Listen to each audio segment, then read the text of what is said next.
Boa noite a todos. Começamos agora as atividades do grupo de pesquisa. Tudo bom, Carlos? Do grupo de pesquisa Constituição Econômica e Sistemas Econômicos, liderado pelo professor Ricardo Camargo. Eu me sinto pessoalmente gratificado, fico muito emocionado pelo trabalho que foi desenvolvido e pela presença fundamental da professora Cláudia Lima Marques abrindo os trabalhos, minha orientadora de mestrado, uma pessoa que estabeleceu paradigmas bem elevados, seja como a precursora e o grande nome do direito consumidor no Brasil, seja como a primeira mulher a ser diretora dessa faculdade de Direito. O professor Ricardo Camargo, líder do nosso grupo de pesquisa, meu orientador nos estudos de doutoramento, aos nossos palestrantes que vão tratar hoje sobre a autonomia do Banco Central, o Lademir, graduado pela Unicinos, mas mestre e doutor pela casa, autor da obra Quando o Direito Encontra as Finanças. Então, um título muito sugestivo para enfrentar a questão que vai ser tratada hoje. Eduardo Bestetti, nosso garoto de ouro, graduado, mestre, doutorando pela casa, um grande amigo, de quem eu sou assim, um grande admirador. Muitos rostos conhecidos, doutorandos, mestrandos, egressos, possíveis mestrandos e possíveis doutorandos, alunos da graduação, membros da comunidade externa.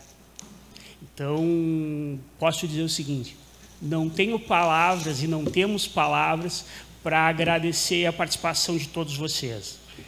Comunicados, e na sequência já passo a palavra à professora Cláudia Lima Marques. Eu tenho aqui os certificados. Para que se encaminhe certificação, eu peço que todos assinem a lista de presença, tá? Para a gente depois fazer a conferência com as inscrições. Se vocês quiserem perguntar, participar do evento, levantem a mão que o microfone vai ser trazido para vocês. E principal, senão o Marcelo me puxa as orelhas, né? E ele vai puxar de uma altura elevada, assim fica meio difícil.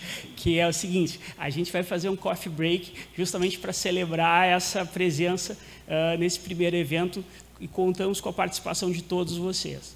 Muito obrigado, professora Cláudia, consigo a palavra. Caríssimo colega Marcos, Vinícius, que honra tanto essa casa, muito obrigado. Queria saudar a todos em nome da direção da Faculdade de Direito, especialmente os nossos palestrantes, doutor Ademir da Rocha, que muito também nos honra, né, um orgulho aqui da URGS, procurador do Banco Central, que é o palestrante principal, e o doutor Eduardo Bestetti, doutorando aqui da casa. Mas este momento tão bem organizado, né, pela comissão organizadora, o professor Ricardo Camargo, o mestre Bestetti, o mestre Marcos Madeira, o mestre Marcelo Lucas, o mestre Rafael Ferreira da Costa, todos nossos, para o nosso orgulho, doutorandos e muito ativos aqui nessa revitalização da nossa casa. Esse momento mostra a importância da união e do protagonismo dos nossos pesquisadores, doutorandos, mestrandos, dos nossos alunos da graduação e dos nossos professores líderes, como o professor doutor Ricardo Lucas Camargo, né? Porque esse início, né, desse seminário de Direito Econômico é o início de muitos seminários, por isso peço até desculpas, porque eu vou ter que me retirar, tenho um outro compromisso, mas gostaria, e por favor me avisem para os próximos, gostaria de ir acompanhando, né? Eu que fui monitora do Departamento de Direito Econômico, né? Naquela época não tinha ainda direito consumidor, vejam como eu sou um pouquinho velhinha, né? Mas também, de outra forma, assim como o professor doutor Camargo, né, pioneiro, ajudou a moldar a nossa Constituição, eu também ajudei a fazer o Código de Defesa do Consumidor, aqueles momentos iniciais dessas especializações, né? Então, o plano aqui desse grupo, coordenado pelo professor Camargo, é justamente de fazer vários seminários, na verdade, um ciclo de seminários protagonizado pelos nossos talentos, né? E hoje a temática não podia ser mais importante frente à possível crise financeira mundial que se avizinha, não é? A importância da regulação dos mercados. Eu venho sob a ótica do direito consumidor, mas, em geral, essa regulação e a autorregulamentação também muito importante, não é? E, por isso, essa autonomia do nosso Banco Central é tão importante, eu diria quase imprescindível, né, para a continuação de um mercado saudável, do sistema financeiro hoje tão digitalizado, né, tão expandido, e que ele continue bem. Então, agradeço muito o convite do doutorando Marcelo Luca e o doutorando Marcos Vinícius para fazer essa abertura. Como o doutor Lademir não esteve na nossa sala da direção, já faço o convite para que venha, né? Não só nessas salas bonitas aqui, renovadas pelos ex-alunos, né? Com doações à nossa associação gestora do Fundo Patrimonial em apoio à Faculdade de Direito, né? Mas também que vão à direção. Nós estamos renovando a direção. Eu resolvi trazer o livro que ia dar lá embaixo, que é um livro sobre a história da faculdade, já aproveitando a convidar a todos para, na semana de início de maio, nós vamos estar comemorando os 123 anos. Então, para o início desses trabalhos, eu agradeço muitíssimo.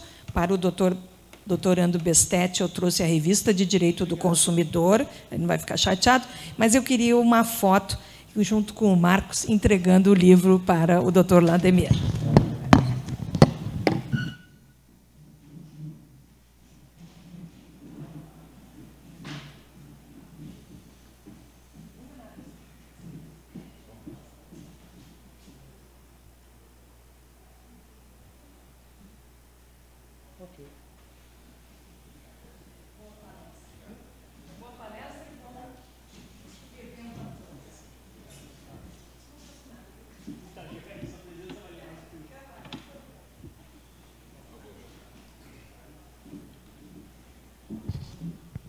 Bom, imediatamente eu passo a palavra a quem nos inspirou a dar início a todos esses trabalhos, o professor pós-doutor, líder do grupo de pesquisa Constituição Econômica e Sistemas Econômicos, Ricardo Antônio Lucas Camargo.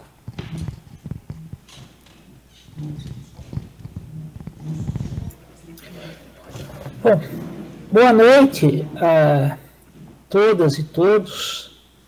Agradeço imensamente as palavras da professora Cláudia Lima Marques, nossa primeira diretora da Faculdade de Direito, que, juntamente com a professora Ana Paula Mota Costa, tem feito um trabalho que se pode resumir na seguinte fórmula: elas conseguiram até agora fazer muito com muito pouco. O ideal era que não fosse com muito pouco, mas elas conseguiram do muito pouco extrair muito. Então, eu não tenho realmente palavras melhores para louvar a atual gestão da Faculdade de Direito. Isto em primeiro. E segundo, eu devo dizer que este início desta série de seminários é algo que me deixa muito feliz, porque uma coisa que se costumava dizer a respeito da exploração dos recursos naturais deve ser dita também a respeito da contribuição dos professores da faculdade, de qualquer faculdade. Os italianos dizem: o mundo não morre com ele. Então, aquilo que nós pudermos fazer com que renda, com que produza os seus frutos, independentemente da nossa marca pessoal, já é uma grande, uma senhora contribuição para que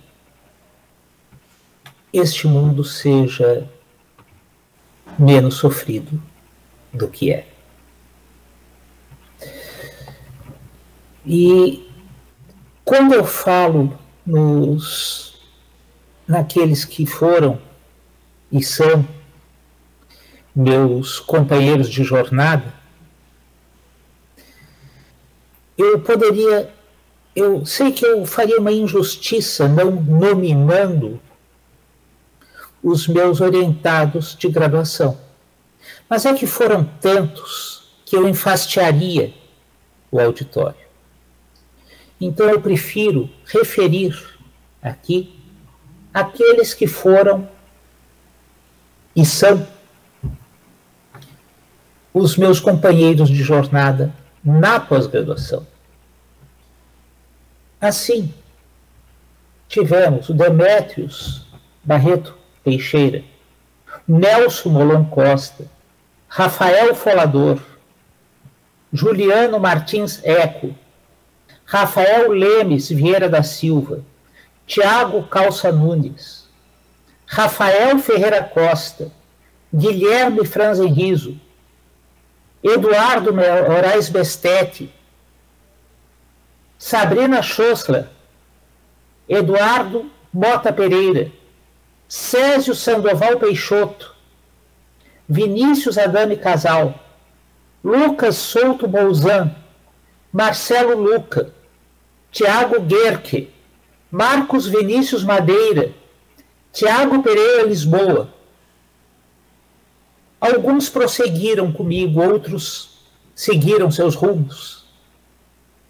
Mas todos eles, sem exceção, personagens importantes da minha biografia, que não são simples notas de pé de página. Isso eu devo dizer. E ainda mais agora que nós vamos versar um tema que é realmente crucial. E por que ele é crucial? Porque, em primeiro lugar, nos últimos tempos, anda-se tentando transformar as proposições da ciência econômica em fonte do direito. O que é, na realidade, um esquecimento de uma lição antiga, da distinção entre o que são as proposições do ser e as proposições do dever ser. Eu não me extraio nenhum dever jurídico da evaporação da água. Agora, se uma panela de água fervente cair sobre a mão de alguém, aquele que tiver derramado esta panela de água fervente vai responder por que, juridicamente, esta conduta é qualificada como apta a determinar a responsabilidade de quem causar dano a alguém. Então, tenhamos isso muito claro. Há uma distinção entre ser e dever ser que nós não podemos abrir mão dela, em absoluto. E este debate que vai ser trazido hoje, que foi objeto de discussão em ação direta de inconstitucionalidade perante o Supremo Tribunal Federal, sequer é novo, se nós lembrarmos bem. Sequer é novo. Porque o Aleomar Baleiro já tinha escrito um verbete, ainda na década de 50, sobre esse tema, falando sobre o problema que seria a autonomia do Banco Central, principalmente tomando em consideração a ideia da moeda como emanação da soberania. Então, nada de novo na realidade. Nada de novo. Absolutamente nada de novo. A consulta aos clássicos faz falta, justamente para evitar que nós tenhamos a veleidade de inventar uma roda que já está inventada. Assim como também nós não temos que ter a veleidade de nos converter em profeta. Sim. Sim. O problema é que a internet no meio do mato realmente dá essas confusõezinhas. Mas como eu estava a dizer... Professor Ricardo, desculpe, é que eu vou ter que explicar para os demais assistentes aqui. Quando ele diz meio do mato, o professor Ricardo está em Barcelos, Portugal, e ele insiste em dizer que é meio do mato. Nós estamos morrendo de inveja com o calor que a gente está aqui. Pois é. Mas é porque é meio do mato mesmo, é na zona rural. Então, por isso que eu digo que é no meio do mato. Mas, como eu estava a dizer, ao mesmo tempo em que não nos cabe pretender inventar a roda, quando ela já está inventada, também é importante não nos convertermos em seguidores de um profeta ou em profetas. O que nos cabe é saber efetivamente daquilo que estamos falando. E agora eu cedo, finalmente, a palavra aos debatedores de hoje, que realmente vão trazer uma contribuição fantástica, já que, isso eu posso dizer, fui professor de ambos. Então, eu sei muito bem de quem eu estou falando. Muito obrigado. Bom, mais uma vez agradecendo a presença de todos vocês, e os agradecimentos nunca serão suficientes. Sabemos, assim, de todos os desdobramentos profissionais aqui, alguns grandes amigos, advogados, colegas que vieram nos prestigiar. Então, muita responsabilidade sobre os ombros dos nossos colegas Eduardo e Lademir. Então, de imediato, passo a palavra ao nosso expositor, Eduardo Bestete, autor de uma obra imperdível chamada Comunicação Social e Concorrência, que foi objeto da sua dissertação de mestrado. Contigo, Eduardo. Obrigado, Marcos. Boa noite a todos os presentes. Uma boa noite especial também para o professor Ricardo, que já deve ser mais tarde, lá em Barcelos, 9h30 da noite, ele está aqui nos acompanhando. Agradecer também ao grupo de estudos de Direito Econômico pelo convite, e ao Marcos Vinícius e ao Lademir, que estão comigo aqui na mesa. É uma felicidade muito grande estar aqui no Panteão para esse evento que busca inaugurar esses seminários mensais de Direito Econômico, abertos ao público na nossa faculdade, que tem uma história extensa e bonita no direito econômico, e nos últimos 12 anos conta com a presença do professor Ricardo, lecionando a disciplina de direito econômico, além de economia política, direito financeiro, outras disciplinas que o professor Ricardo leciona, e ele está na pós-graduação, então, nos formando e ajudando a formar pesquisadores nessa área que se preocupa com o desenvolvimento do país, com a redução das desigualdades sociais e regionais, com a valorização do trabalho, com a livre concorrência e com a livre iniciativa.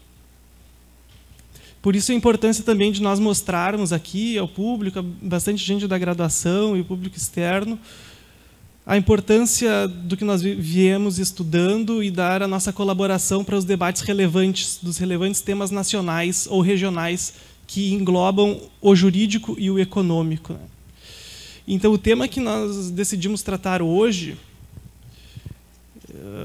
está muito presente, retornando um debate de uma lei complementar de 2021, que mudou, em parte, a formatação jurídica do Banco Central.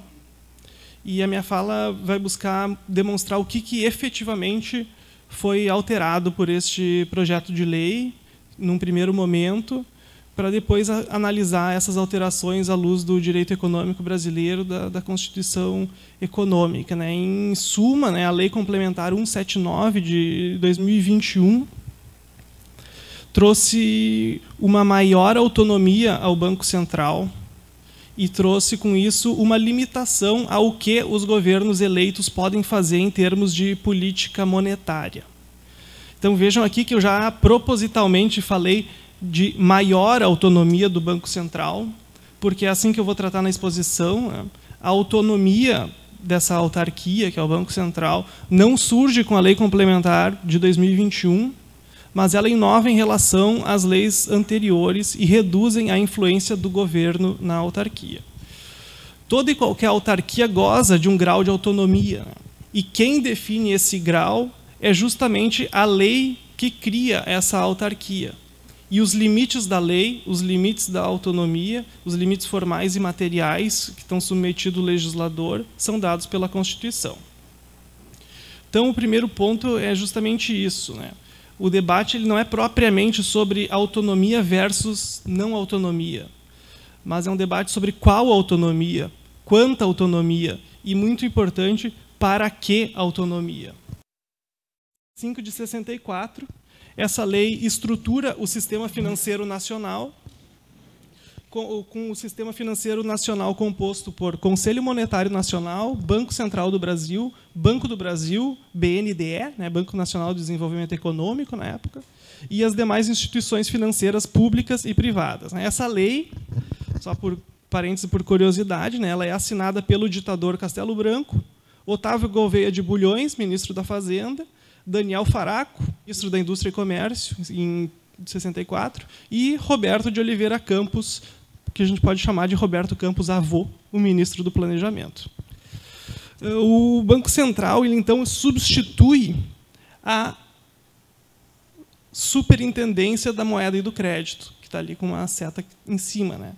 A Superintendência da Moeda e do Crédito era um órgão da administração pública e ela é transformada em uma autarquia federal. Então, aqui nós já temos um primeiro passo de maior autonomia da autoridade que cuida de moeda e crédito no Brasil. Separa-se, então, a pessoa jurídica. O Banco Central passa a ser uma nova pessoa jurídica e cria-se uma entidade da administração pública federal indireta, com a autonomia típica de uma autarquia, a autonomia administrativa e financeira.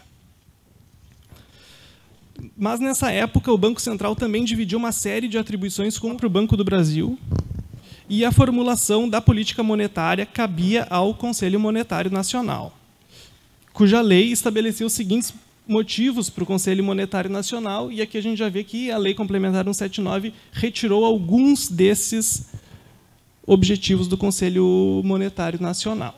Então, uma série de objetivos que não é necessária a leitura. Outro ponto de evolução, então, da legislação relativa ao Banco Central é a Lei do Plano Real, 9069, que altera a composição do Conselho Monetário Nacional, para essa composição tripartite entre ministro da Fazenda, ministro do Planejamento e presidente do Banco Central. Retira o Banco do Brasil, o Banco do Brasil já sem...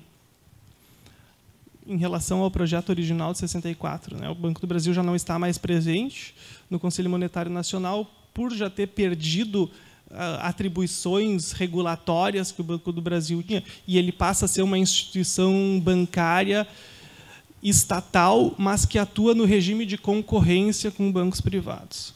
Retira-se também o BNDE e outros membros que eram indicados pelo presidente da República. Ao lado da redução da composição do Conselho, o Plano Real aumentou o número de comissões consultivas do Conselho Monetário Nacional. Então, passam a ser 7 comissões consultivas ao Conselho Monetário Nacional, que podem, então, dar a opinião para que o Conselho Monetário Nacional tome as decisões. E aí, por fim, é um histórico resumido, né? Outras leis tratam da matéria, mas a Lei Complementar 179 traz algumas alterações que eu considero principais, que é a criação de mandato fixo para o presidente do Banco Central e para os diretores, mandato fixo de 4 anos, não coincidentes com o mandato do presidente da República. Apenas 2 diretores têm o mandato iniciando em março do primeiro ano do mandato. Então, esses 2 diretores é que estariam mais ou menos no mesmo período de um mandato presidencial. Impossibilidade de exoneração ad nutum. Então, o presidente só pode trocar o presidente e os diretores do Banco Central nos casos de exoneração a pedido, enfermidade incapacitante, condenação mediante decisão transitada em julgado ou por órgão colegiado, na prática de ato de improbidade administrativa, cuja pena acarrete temporariamente a proibição de acesso a cargos públicos. E, agora, a principal questão para debate é essa de quando apresentarem comprovado e recorrente desempenho insuficiente para alcance dos objetivos do Banco Central. Os objetivos do Banco Central estão previstos no artigo 1º da Lei 179. Mas aqui, quando a lei fala em recorrente desempenho insuficiente, já mostra que o novo presidente da República, que assume no meio do mandato do presidente do Banco Central, dificilmente vai conseguir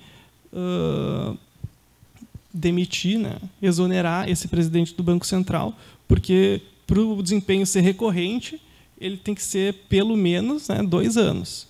E, no segundo ano, já teria a troca normal do presidente do Banco Central, né? Então, é quase que um dispositivo com uma eficácia muito baixa, né? A Lei Complementar 179 extingue todas as comissões consultivas do Conselho Monetário Nacional, transforma o Banco Central em uma autarquia de natureza especial, caracterizada pela ausência de vinculação a ministério, então ela não está vinculada a nenhum ministério, de tutela ou ausência de tutela ou subordinação hierárquica, pela autonomia técnica, operacional, administrativa, financeira, investidura a termo dos seus dirigentes e estabilidade dos mandatos. E uma outra alteração muito importante é essa determinação de objetivos para o Banco Central. O Banco Central tem, que é definida pela lei, um objetivo fundamental para o Banco Central, que é assegurar a estabilidade de preços. E aí, no parágrafo único, objetivos que seriam, então, secundários, né? Como estabilidade e eficiência do sistema financeiro, suavizar as flutuações de nível de atividade econômica e fomentar o pleno emprego. Já no artigo 2º, estabelece que é o Conselho Monetário Nacional que estabelece as metas de política monetária. Então, de certa forma, o artigo 1º e o 2º me parecem, num primeiro momento, ter uma certa antinomia entre eles, porque qual deve ser a preferência, né, da busca da diretoria do Banco Central? Né? As metas previstas em lei para o Banco Central ou as metas de política monetária do Conselho?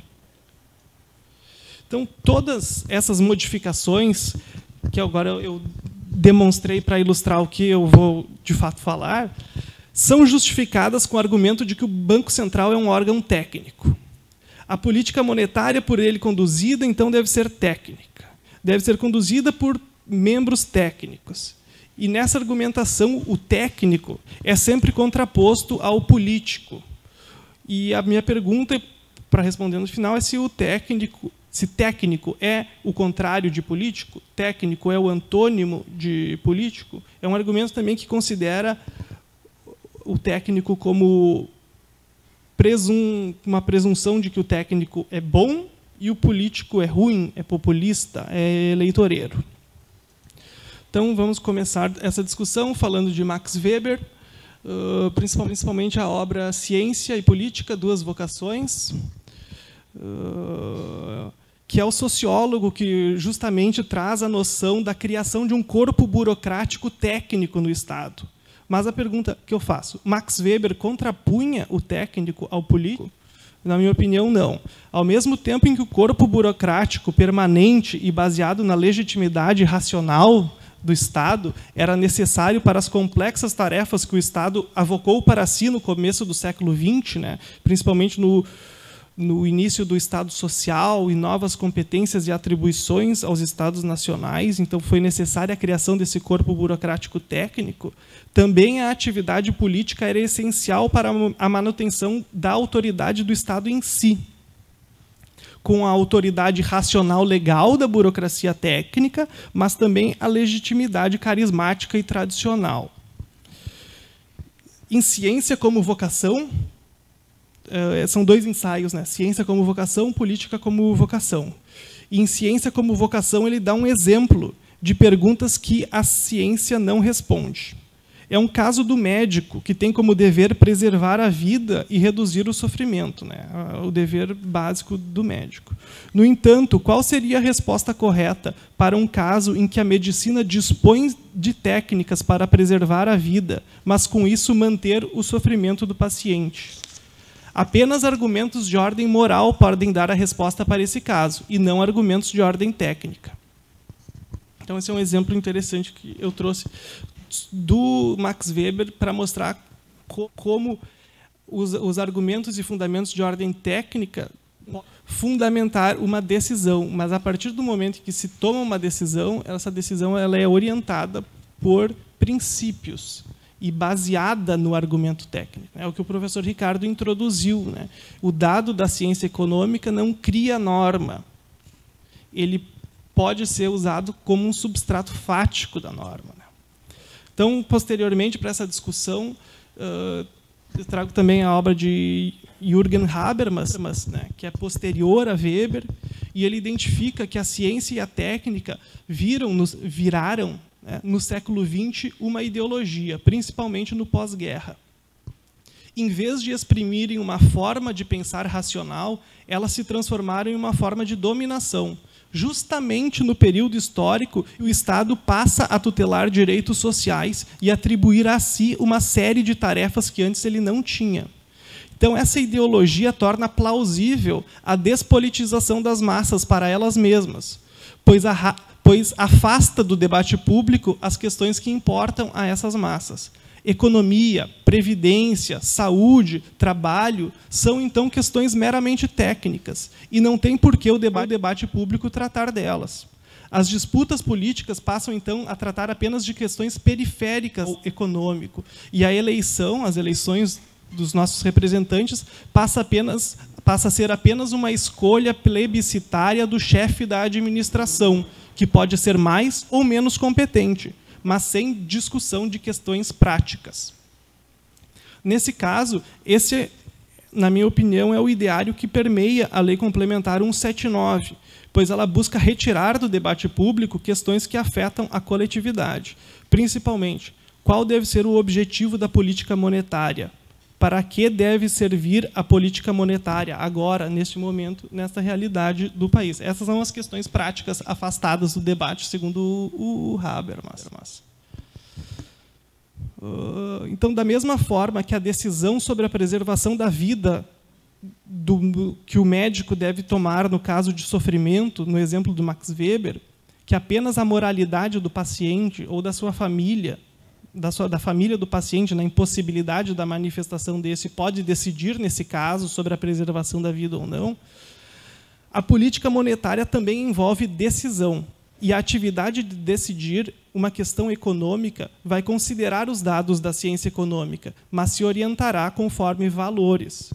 O ordenamento jurídico de um Estado democrático de direito, esses valores devem ser os valores previstos na Constituição, naquelas normas que conformam a ideologia, não do intérprete, não do presidente da República e nem do presidente do Banco Central, mas aquela ideologia adotada pelo Constituinte. Os dados técnicos E aqui a gente poderia, abrindo um parênteses, discutir, inclusive, a precisão e a adequação das metodologias dos dados técnicos que o Banco Central usa, mas não é o objeto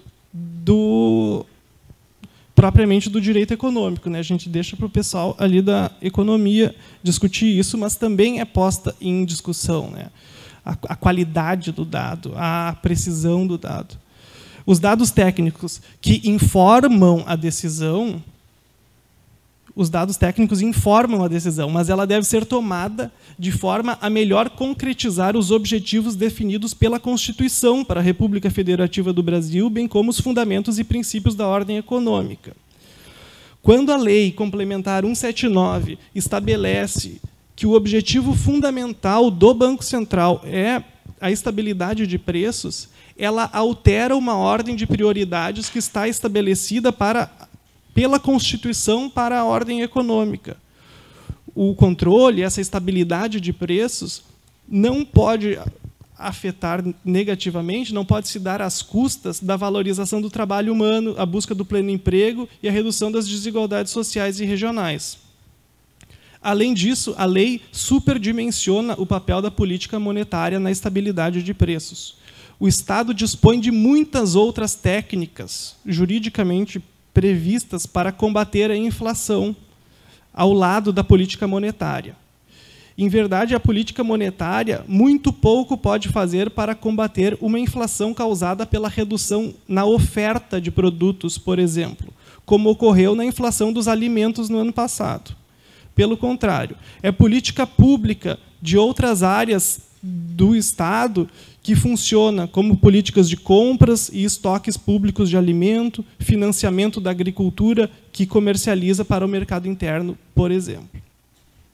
Além disso, no caso de uma inflação causada por uma recuperação de salários e mercado de trabalho, porque, nesses casos, uma das consequências possíveis do aumento da massa salarial é o aumento da demanda, e, com isso, o aumento da inflação, eu faço uma pergunta: é conveniente que se aumente os juros e se busque estancar um processo de aumento dessa massa salarial, da população que está recuperando os empregos e tendo salários aumentados?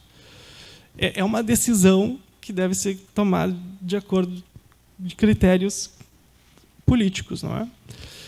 Eu não estou querendo responder necessariamente a melhor decisão, mas dando exemplos de como estabelecer que a estabilidade de preços como uma prioridade pode inverter uma ordem de valores estabelecida na Constituição para a política econômica, seja no artigo 3º, no artigo 7º ou no artigo 170 da Constituição. Outra questão sobre estabilidade de preços é que há muitos preços administrados, de alguma forma, pelo Estado no Brasil, que em nada se relacionam com a atividade do Banco Central. Há as tarifas dos serviços públicos, os preços de energia elétrica, do petróleo, preços de medicamentos, reajustes de mensalidades escolares e de planos de saúde.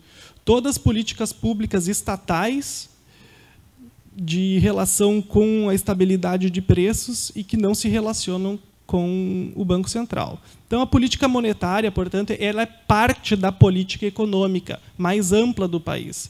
Deve estar bem coordenada com a política econômica e, de preferência, com a lei do plano econômico, que é obrigatória, determinante para o poder público, inclusive para o Banco Central, conforme o artigo 174 da Constituição.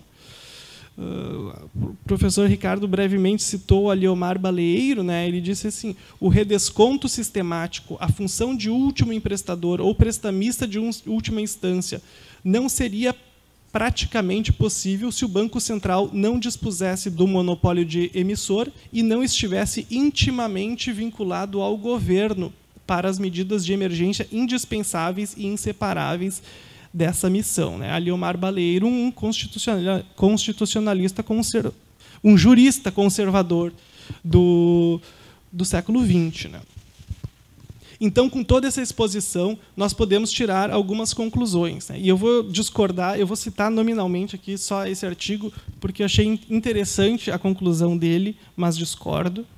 do professor Lênio Streck, que escreveu um artigo para o Conjur sobre autonomia do Banco Central e disse que, se a Lei Complementar 179 não for inconstitucional, ela, pelo menos, não é a única opção de regulação do Banco Central dentro do ordenamento jurídico constitucional brasileiro.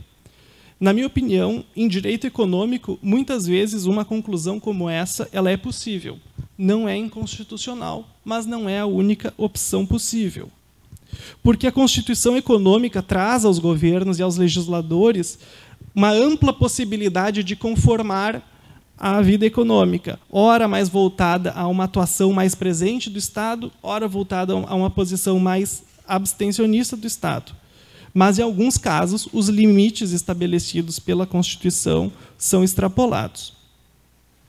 Principalmente quando se altera a ordem de prioridade para a política econômica, prevendo no artigo 1º da Lei Complementar de forma diferente dos fundamentos e princípios da ordem econômica do artigo 170, dos objetivos do artigo 3º e dos direitos fundamentais sociais do artigo 7º. Também, estabelecendo essa prioridade para o Banco Central, se está estabelecendo uma prioridade em relação à lei do plano econômico, a lei de planejamento econômico prevista no artigo 174 da Constituição. Então, antes de estabelecer a estabilidade de preços como objetivo primordial, o Banco Central tem que se atentar a essas normas constitucionais e a conformidade com a lei do plano econômico. Depois, quando a lei complementar elimina os conselhos consultivos, ela também pode ser considerada inconstitucional, na minha opinião, por estabelecer um retrocesso no que diz respeito ao status ativo de direitos fundamentais, que se relacionam com a participação democrática da população nos órgãos de deliberação. Então, brevemente, o que a gente deseja é que esses seminários também possam ter a presença de todos, né, o pessoal da manhã, da noite. Já vou encerrando por aqui. Obrigado.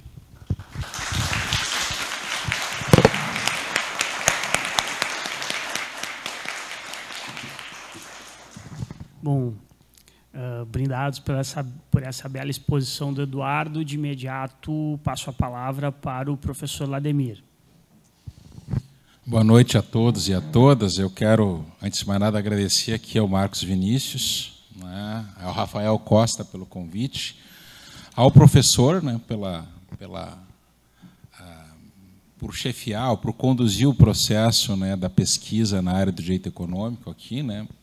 Tivemos aulas muito produtivas, né, a professora Cláudia Lima Marques, obviamente, que está à frente aqui da Faculdade de Direito. Eu quero registrar também um agradecimento, embora não esteja presente aqui, ao professor Fábio da Costa Morosini, que foi meu orientador, e aqui também ao companheiro de mesa, o Eduardo Bestetti. Eu já vou convidar o Eduardo a transformar a exposição dele em um artigo e nós publicarmos provocativamente na revista da Procuradoria-Geral do Banco Central, né? Acho que é importante que esse debate continue se estabelecendo. E eu queria, além de agradecer aqui à Universidade Federal, a quem eu devo muita coisa, né? A nossa universidade, e grande parte da minha formação se deu aqui dentro, embora eu seja um aluno da Unicinos. É aqui que eu tive o meu mestrado, o meu doutorado, e, portanto, é muito orgulho poder estar de volta nessa casa, nessa instituição que é de toda a sociedade. Eu também quero agradecer ao Banco Central, né? onde eu continuo a minha trajetória profissional, ao pessoal da Universidade Corporativa do Banco Central, a Unibacem, e a um colega que eu tive grande diálogo, porque a minha pesquisa não versou sobre a autonomia do Banco Central, e sim sobre crises bancárias. Até recentemente eu tive a oportunidade de participar de um podcast sobre crises bancárias, quando eu já achava que a minha tese tinha caído já numa espécie de esquecimento. A gente é surpreendido pela realidade, né? E, de novo, o problema da crise financeira está colocada, mas eu dialoguei com um colega que escreveu uma dissertação de mestrado, que para mim é uma tese, que é sobre a autonomia do Banco Central, que ele qualifica como um comando constitucional até então ignorado, até antes da lei complementar, a Lei 179 de 2021. E grande parte da minha exposição se baseia na tese do colega, na dissertação, que eu chamo de tese do colega, e que eu tenho provocado ele a, de uma vez, publicar essa tese, né, e nos brindar à sociedade com a entrega dos pontos de vista que ele desenvolve na tese para justificar por que a autonomia do Banco Central está prevista na Constituição. Então, eu vou tentar trazer esse ponto de vista aqui, porque me parece que, do ponto de vista jurídico dogmático, os elementos de autonomia estejam presentes. E, ao contrário aqui do Eduardo, que é um rapaz muito organizado, eu não preparei o PowerPoint, tá? Então eu vou aqui mais ou menos tentar não chateá-los falando sobre o tópico. E eu dividi a minha exposição em 4 tópicos. O primeiro dele é um pouco sobre a evolução da moeda como uma tecnologia de cooperação e como se estabelece o conflito dentro do Estado entre as necessidades do Estado que emite a moeda e as necessidades do Estado que gasta a moeda ou que usa a moeda, arrecada e gasta a moeda, que são perspectivas um pouco diferentes. A segunda parte seria quais são os elementos caracterizadores de uma autonomia institucional dos bancos centrais. Aqui eu quero fazer coro com uma observação do Eduardo de que não se trata na Lei 179, propriamente, de estabelecer ou de reduzir a autonomia ao mandato, uma vez que a autonomia é um conjunto de institutos jurídicos que conferem à autoridade monetária um espaço de decisão para a condução da política monetária. Por fim, o terceiro tópico... o terceiro tópico seria como a Constituição trata dogmaticamente da matéria, quais são os aspectos da Constituição, como se dá o subsistema normativo dentro da Constituição de tratamento do Banco Central e quais são as implicações dele para a discussão sobre a autonomia institucional do Banco Central. E, por fim, o tópico 4 é, dada a autonomia, como uma tentativa de resolução do conflito entre o Estado emissor e o Estado usuário da moeda, que problemas institucionais emergem a partir dessa escolha ou dessa definição, que, afinal de contas, nós agora temos uma lei complementar e um pronunciamento do Supremo Tribunal Federal, que até ficou bastante interessante, em que ele disse que a Constituição poderia ter definido a autonomia, a Constituição poderia ter vedado a autonomia. Esse tema é tão complexo que nós vamos deixá-lo à escolha do legislador democrático. Ou seja, o Supremo não disse nem que a autonomia está prevista na Constituição, nem que ela é vedada. Ele disse, legislador resolva, porque eu não quero entrar nessa briga de maluco. Tá? Então, foi uma espécie de vamos tirar o corpo fora, quando poderia ter entrado em desenvolvimentos necessários, argumentativos, do ponto de vista de quem diz que a Constituição veda a autonomia substantivamente, e daqueles que também, por muito boas razões, defendem que a Constituição e esse é o ponto de vista do meu colega, a Constituição, digamos, a autonomia está lá como um comando constitucional ignorado, ou pelo menos ignorado desde o fechamento ali dos trabalhos da Constituinte. E nós podemos definir a moeda de várias maneiras. Nós podemos, e eu prefiro aqui seguir um pouco essa linha do Rafael, de que a moeda é uma tecnologia de cooperação. Tá? Nós podemos dizer até que ela é uma crença, né? Uma crença compartilhada, porque em si ela não tem um valor intrínseco. E ela surge no momento em que nós transitamos de uma sociedade baseada no escambo para a necessidade de uma mercadoria que pudesse ter essa função de ser um valor de troca de todas as mercadorias. Historicamente, a gente não sabe quando surge exatamente a moeda, mas temos os ensaios das primeiras mercadorias que, dadas suas características, elas vão cumprir o papel de moeda. O gado, o sal, conchas, até chegarmos aos metais preciosos. Essa tecnologia evolui até um determinado momento em que o Estado, ou rudimentos do Estado, o soberano, passa a tratar a moeda como um problema seu e de exercício do seu poder. Então, a moeda que surge como um processo de cooperação mais ou menos espontâneo, e aí eu vou pegar um pouco o recurso, a análise econômica do direito, por que ela surge? Porque você precisava reduzir custos de transação e assimetrias informacionais e ter um elemento que permitisse cumprir os papéis de moeda. E quais são os papéis de moeda? É um instrumento de troca, ou seja, um meio de pagamento. Ele é uma reserva de valor para se usar no futuro, ou em trocas futuras, e ele é também um parâmetro de preços. Porque eu só aceito essa moeda se puder, no futuro, de alguma maneira, usar essa moeda ou seu equivalente para futuras trocas com ou sem ganhos. Então, moeda é isso, economicamente. Meio de pagamento, reserva de valor e parâmetro de preços. O Estado vem e agrega, digamos, uma espécie de certificação ou validação soberana dessa moeda. E aí nós entramos no problema da cunhagem. Então, o Estado, a partir de um certo patamar de desenvolvimento, assume a cunhagem da moeda, e vai colocar ali o rosto do soberano, naquelas moedas mais antigas. E nós começamos já nesse processo de cunhagem ter o conflito entre o Estado que emite a moeda e o Estado que gasta. Porque começou a ter aquela tentação de, bom, vamos tirar um pouco da prata aqui, dos metais preciosos contidos na moeda, que é o débasement, vou arruinar a moeda por dentro para ficar com um pouco mais de prata. O problema é que isso gera exatamente o efeito de perda de confiança do valor intrínseco da moeda e a inflação. E a história vem mostrando, nós tivemos inflação no Império Romano, em todas essas tentativas de falsificar a moeda pelo soberano, que deveria ser o garantidor da moeda, nós temos esse processo que vai acabar gerando inflação. Essa tecnologia evolui, a moeda, em determinado momento, e já no processo de surgimento dos bancos modernos, vai se transformar numa moeda papel lastreada no ouro, lastreada nos metais preciosos. Os bancos vão emitindo esses certificados de depósitos, que são o prenúncio do papel moeda. E num processo histórico mais recente ainda, nós vamos ter o completo descasamento entre a moeda e sua base em metais preciosos. E passa a ser uma moeda puramente fiduciária, baseada na confiança que se tem em quem a está emitindo com autoridade de poder público.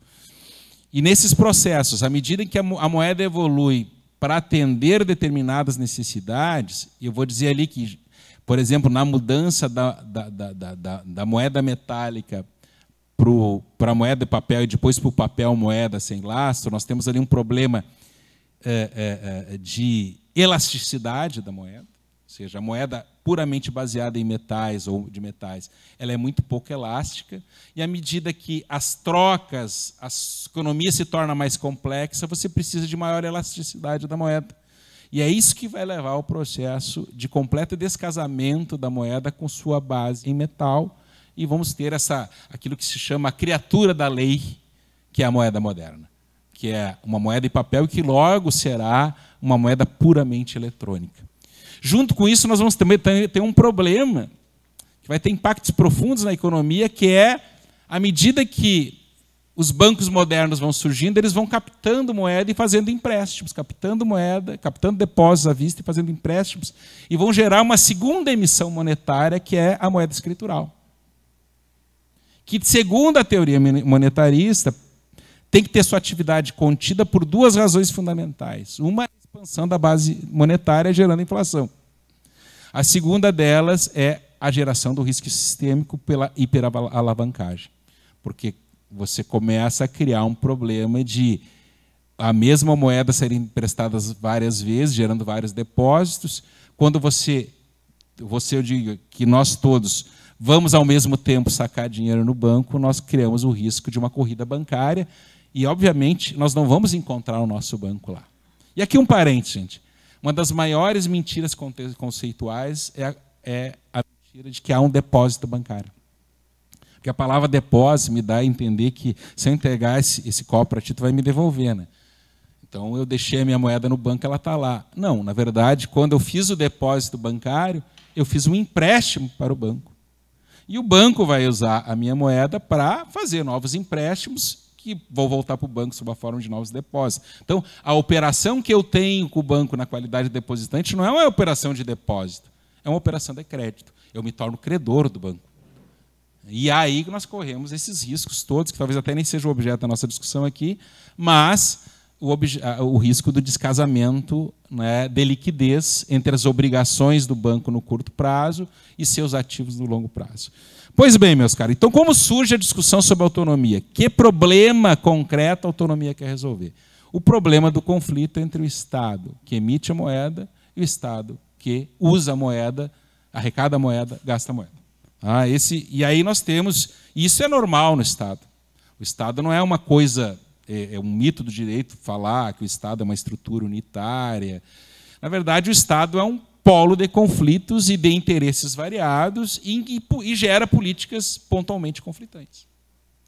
E há, sim, risco ou experiências concretas que mostram que a política fiscal pode entrar em colisão com a política monetária.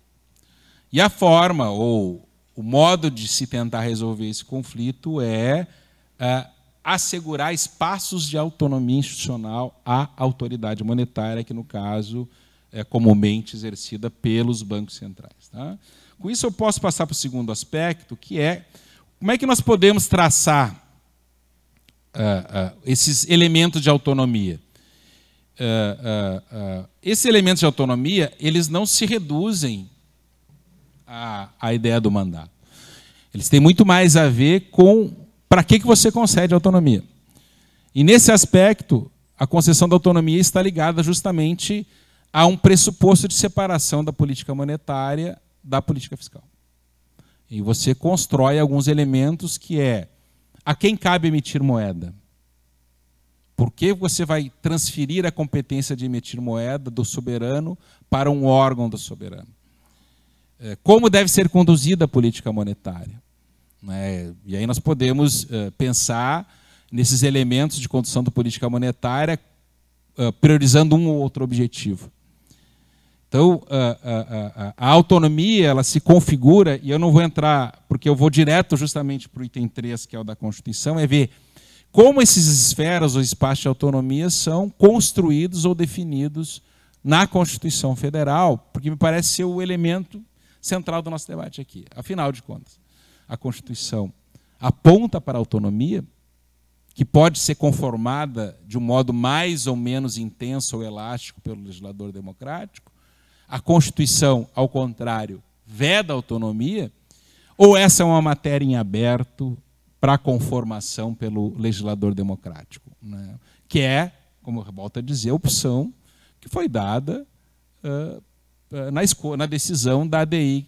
A ADI, deixa eu recuperar aqui o número da ADI, que é muito interessante, né? Que é uma ADI que está mais interessante as preliminares do que o mérito, né? Eu confesso a vocês que a preliminar deixa entender aqui justamente essa separação e o conceito do árbitro neutro. Me chamou a atenção ali, né, que ao apreciar a preliminar, a palavra árbitro neutro aparece. Mas, trocando em miúdos, o Supremo acabou dizendo que nessa matéria, quem tem a última palavra é o legislador, na medida em que a Constituição não teria optado nem por um caminho ou por outro, sendo ponderáveis, razoáveis e dentro do escopo de uma Constituição pluralista, os pontos de vista que defendem maior ou menor autonomia do Banco Central. E onde é que me parece que estão os elementos que apontam para uma autonomia do Banco Central? Primeiro, a previsão constitucional do artigo 64, caput da Constituição Federal, que fala que o Banco Central, a União, aliás, o monopólio da emissão da moeda vai ser exercido pela autoridade monetária, que é o Banco Central do Brasil. Então, não se trata de uma emissão por outro órgão do governo, mas previsto constitucionalmente esse monopólio de emissão pelo Banco Central. E aí nós podemos falar tanto da emissão primária, que é a colocação da moeda física no mercado, ou mesmo do real eletrônico, né, que me parece ser o futuro da moeda, né? Daqui a pouco a gente não vai ter mais dinheiro dentro da carteira, como a emissão secundária, que se dá através justamente da moeda escritural gerada pela atividade bancária. A intermediação bancária dos bancos que captam depósitos à vista, ela é geradora de moeda escritural e ela é balizada, de um lado, pelas operações de redesconto, em que o Banco Central injeta liquidez na economia, como nas operações de recolhimento ou empréstimo compulsório, em que o Banco Central retira dinheiro dos depósitos à vista dos bancos, limitando a capacidade dos bancos de fazer empréstimos e, portanto, gerar moeda escritural. Segundo aspecto, também no artigo 64, mas agora no parágrafo 1º. A vedação de empréstimos do Banco Central ao Tesouro. Entendida como uma forma, né, nós temos que entender a Constituição se deu num contexto de inflação elevadíssima. Né, elevadíssima. Nós chegamos até, depois da Constituição, a termos uma hiperinflação. Então, é natural que as preocupações com a inflação estivessem na ordem do dia, aqui mais um parênteses. Né? Eu acho que a inflação não pode ser subestimada. Aí é uma opinião não jurídica, mas propriamente mais política, na medida em que ela pode ser caracterizada como talvez o imposto mais regressivo com o qual nós lidamos. Né? Então, e aí quem é que pode se proteger contra a inflação? Quem tem mais dinheiro, quem tem mais recursos. Né? Ao passo que, digamos assim, quem tem menos capital é justamente a camada da população mais sujeita aos efeitos regressivos e concentradores de renda da inflação, que, portanto, não me parece que a gente possa colocá-la exatamente como um problema, nem como um problema menor, nem propriamente como um problema que esteja desligado das preocupações gerais de distribuição da renda no Brasil. Tá? Mas temos aí, então nós temos a vedação de o Banco Central conceder empréstimos ao Tesouro. Ou seja, a dívida pública deve ser comprada pela sociedade, de um modo geral, através dos títulos públicos, e não propriamente pela autoridade monetária. Ainda no parágrafo 1º do artigo 64, e aqui nós temos um elemento que talvez seja potenciador, que tem o potencial de gerar conflitos e riscos de captura. O Banco Central só pode operar empréstimos com instituições financeiras. Está previsto na Constituição, isso também estava previsto na Lei da Reforma Bancária, na 4595, mas está ali. Ao mesmo tempo que o Banco Central não pode fazer operações com o Tesouro, não pode fazer operações com empresas que não sejam financeiras, portanto, ele não pode operar com um banco de fomento, ele está adstrito em suas operações, tanto em política monetária como em assistência financeira de liquidez, a realizar operações com instituições financeiras. Mais um elemento que aponta para a autonomia, né, que é, desta vez, no parágrafo 2º do artigo 64 da Constituição, que diz que os títulos públicos, a negociação de títulos da dívida pública pelo Banco Central está adstrita aos objetivos da política monetária. Né? O Rafael defende ainda, como elemento da autonomia, que seria a ausência de um órgão com ascensão específica sobre os dirigentes do Banco Central, e deixa antever que o CMN seria inconstitucional. Né?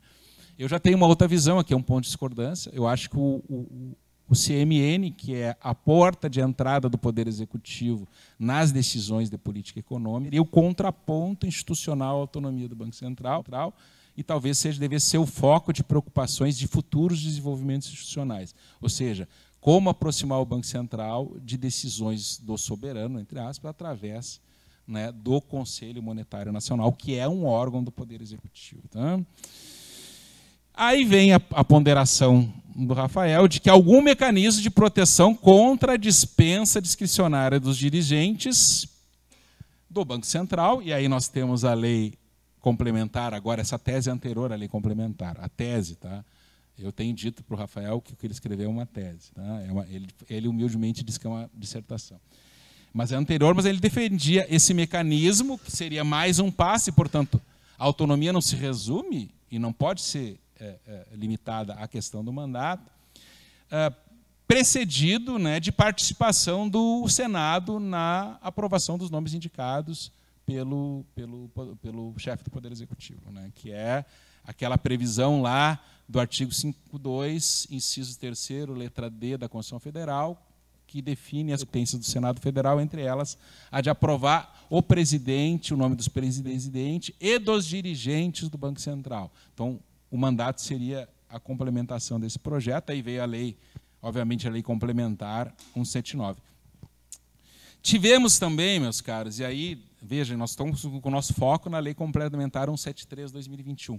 Mas nós tivemos outro desenvolvimento legislativo, dessa vez, de autonomia, que é a Lei 13.820, de 2019, que agora o Banco Central não precisa mais pedir emissão de títulos para a realização de política cambial para o ministro da Fazenda, e o Banco Central tampouco precisa entregar a cada 6 meses os resultados de lucro da política cambial, podendo formar um colchão de longo prazo em que ele vai, no semestre que tiver prejuízo, tirar desse colchão, no semestre que tiver lucro, botar nesse colchão, fazendo, digamos, ajustes de mais longo prazo.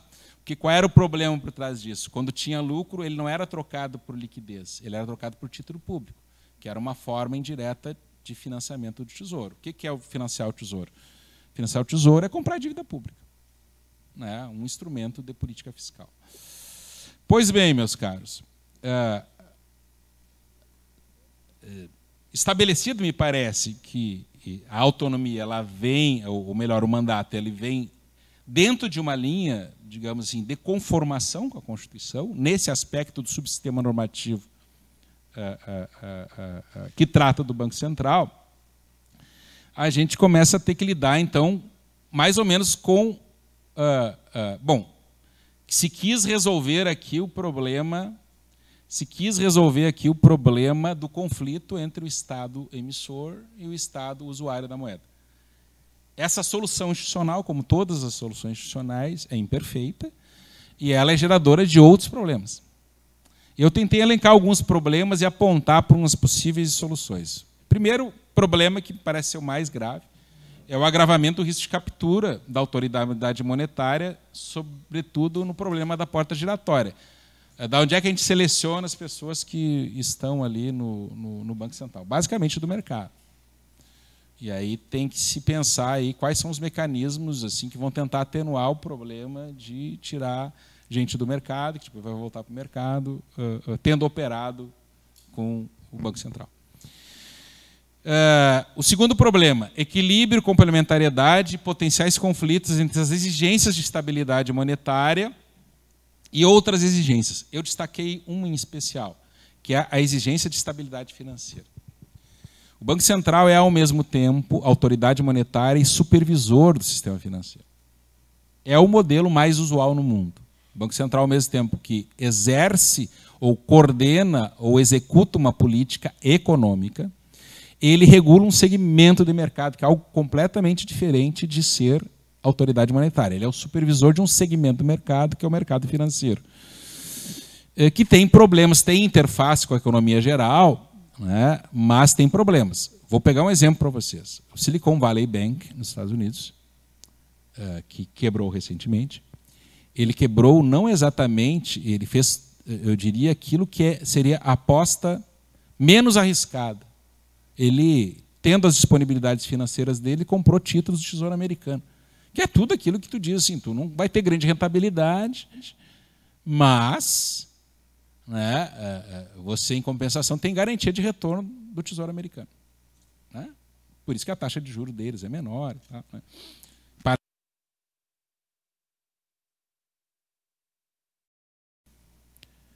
Com o aumento da taxa de juros nos Estados Unidos e, portanto, uma decisão de política monetária, os ativos do Silicon Valley Bank tiveram que ser, pela marcação ao mercado, trazidos a valor presente. Como que ele tinha no estoque? Era uma dívida pública com juros mais baixos dos que estavam sendo emitidos. Os clientes quiseram os novos títulos e quiseram fazer saques. Como é que ele faz esse saque? Ele liquidar os títulos que perderam valor de face. Ao liquidar esses títulos desvalorizadamente, o resultado de caixa do Silicon Valley Bank despencou. E começou uma corrida contra o Silicon Valley Bank. Então vocês vejam que uma decisão de política monetária, num caso concreto, gerou instabilidade no sistema financeiro. Portanto, nós temos que pensar como coordenar as decisões de política monetária com as necessidades de estabilidade do sistema financeiro. E aí, nós vamos concentrar todas essas decisões do Banco Central, que é, ao mesmo tempo, vamos continuar concentrando essas decisões no Banco Central, que é, ao mesmo tempo, autoridade monetária e supervisor do sistema financeiro.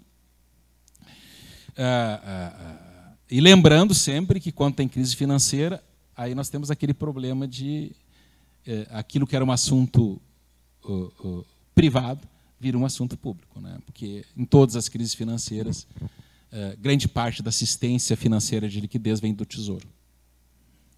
Então, quando a vaca vai para o brejo, você tem que chamar o garantidor de última instância, que é ou o Banco Central ou o Tesouro, ou uma combinação de ambos.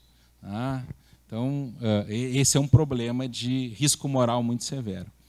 E nós temos o problema do insulamento técnico-burocrático da autoridade monetária numa democracia constitucional, que foi muito bem abordado aqui, né, na exposição, e até nesse ponto eu nem vou discorrer mais sobre isso, porque foi brilhantemente discorrido aqui, né, aqui na fala do Eduardo.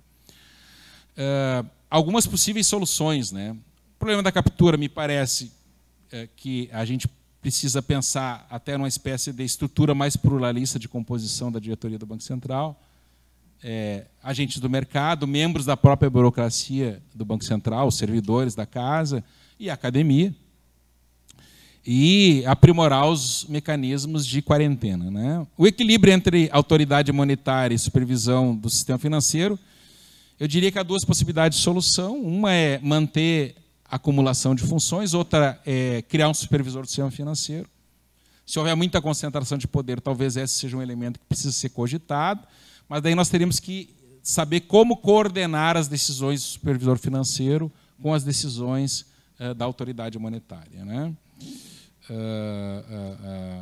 E aqui, por fim, eu deixo aberto, na verdade, eu quis mais trazer aqui os problemas que decorrem daquilo que seria, finalmente, segundo a visão do Rafael, a realização desse projeto de autonomia do Banco Central como projeto complementado, em termos de elementos institucionais, e apontar que nós temos, a partir disso, outros tantos problemas que são gerados, desde o problema de legitimidade democrática, insulamento, até os problemas de coordenação das escolhas políticas numa democracia. Eu acho que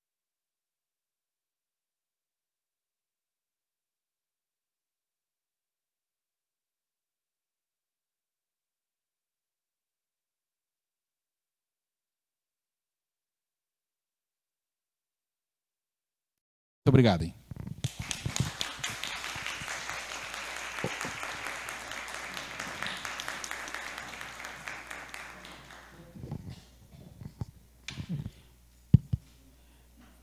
Cumprimento aqui o Lademir, professor Lademir, pela exposição brilhante, que nos trouxe muito o que pensar. Eu acho que os nossos dois expositores estão de parabéns, porque trouxeram questões muito delicadas, muito sensíveis do nosso tempo. Então, fazendo uma breve fala para abrir uma rodada de questionamentos, assim, colocar assim, aspectos que me pareceram importantes das duas falas para refletir. Primeira questão, começando pelas falas do professor Eduardo, passando em seguida pelas colocações do professor Lademir. Toda decisão é uma decisão política. A política é uma dimensão essencial da vida em sociedade. É uma decisão fundamental da vida em sociedade. Nós temos aqui profissionais, estudantes das mais diversas, das mais variadas sensibilidades e apetências. Nós temos aqui pessoas que são especialistas em direito civil e direito empresarial. Nós temos advogados aqui que transitam entre o direito tributário e o direito empresarial. A gente tem advogados que trabalham com a duplicidade dos contratos e o arranjo jurídico-administrativo, que fazem a transição do sistema de proteção da administração pública, da gestão do regime jurídico-administrativo, com sistemas como improbidade e direito eleitoral. Nós temos professores que trabalham, inclusive, com esse, fala na pessoa do Nelson, com a questão da articulação do direito econômico com a história do direito e com a historiografia de um modo geral. Nós temos pessoas focadas na política agrícola, aqui como a Carla. Nós temos aqui especialistas em direito do trabalho, não é?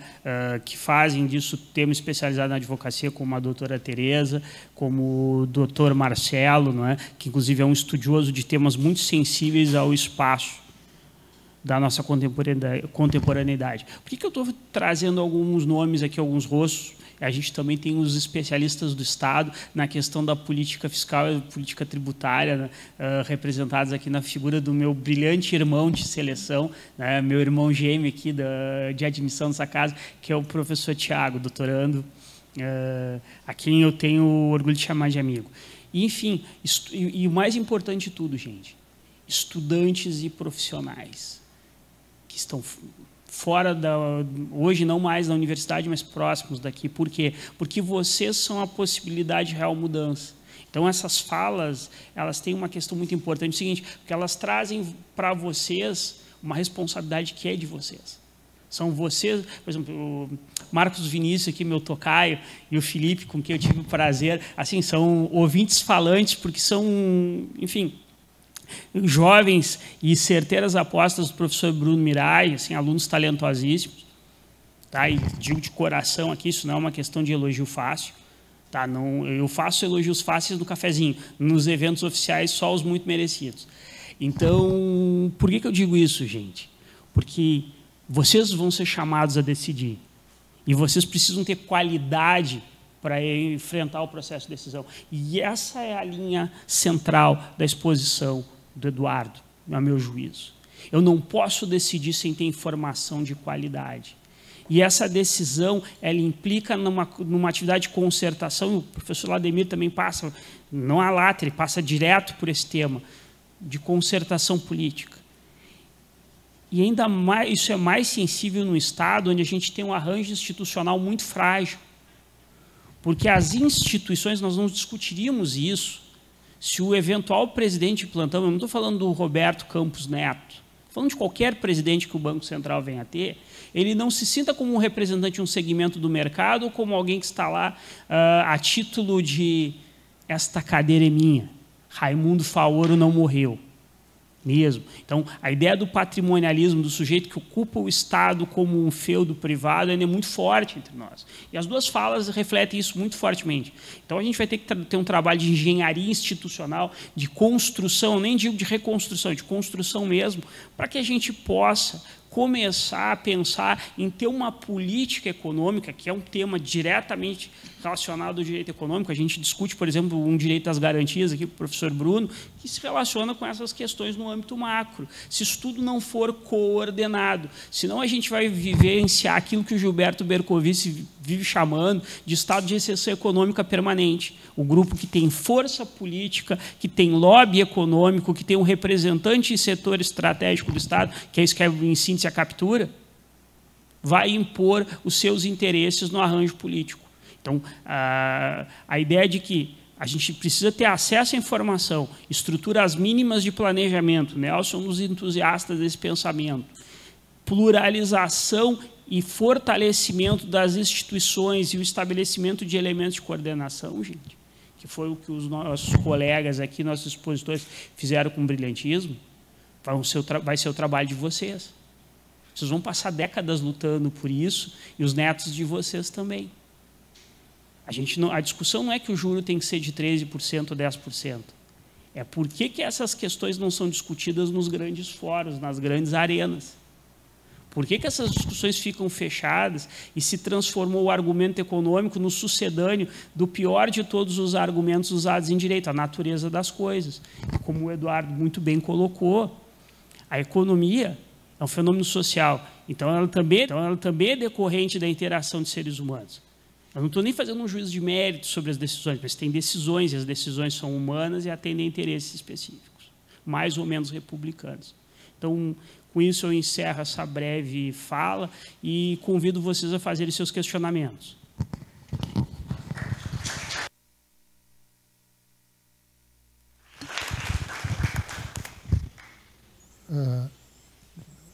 Antes de passar a palavra, caso alguém tenha uma pergunta, só vou me permitir fazer um questionamento, uma pequena contribuição.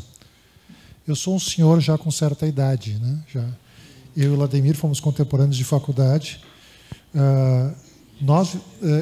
E é importante que vocês percebam o seguinte, quando eu vejo a plateia aqui presente, pessoal que tem menos de 40 anos de idade.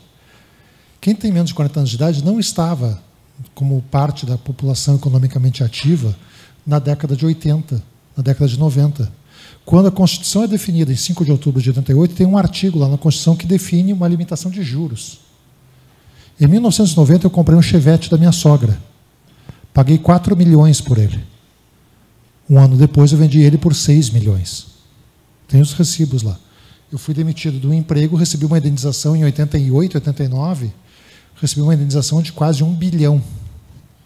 Com essa indenização, eu consegui comprar um tênis novo, uma calça e paguei uma passagem para visitar minha namorada. E acabou o dinheiro. Então, a ausência de uma figura de Estado, de uma demanda que hoje a gente consegue perceber, e o Lademir abordou isso, que a ideia da hiperinflação acaba também sendo um elemento de política de Estado quando nós não temos uma intervenção correta, adequada, e que faça um papel de Estado.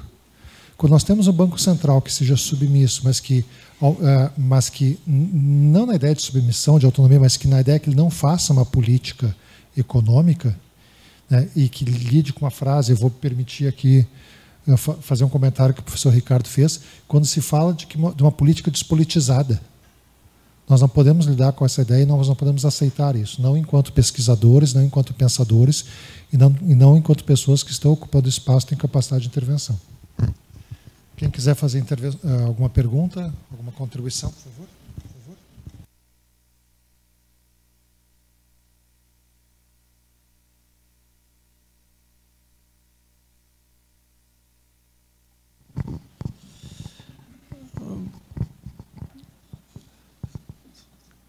Então, tá ligado.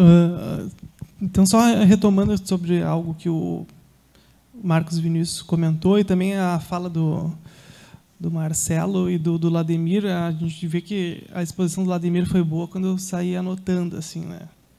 Algumas para discordar. Mas a questão principal que eu achei interessante ressaltar sobre o que o Lademir falou foi esse foco sobre o Conselho Monetário Nacional, que é onde o governo e, consequentemente, os representantes eleitos podem influenciar a política monetária, porque ele que estabelece, então, diretrizes para que a diretoria autônoma do Banco Central faça com a competência técnica que se espera, né?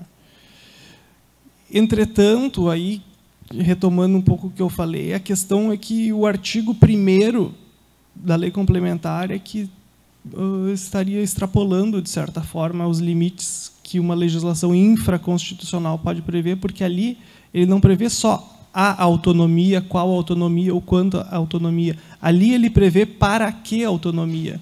E diz que a autonomia é para, principalmente, a manutenção da estabilidade dos preços, né? E aí o Marcelo expôs muito bem o que acontece quando não tem estabilidade dos preços. Por fim, essa questão da captura do regulador, da porta giratória, eu vou fazer um apanhado histórico de novo.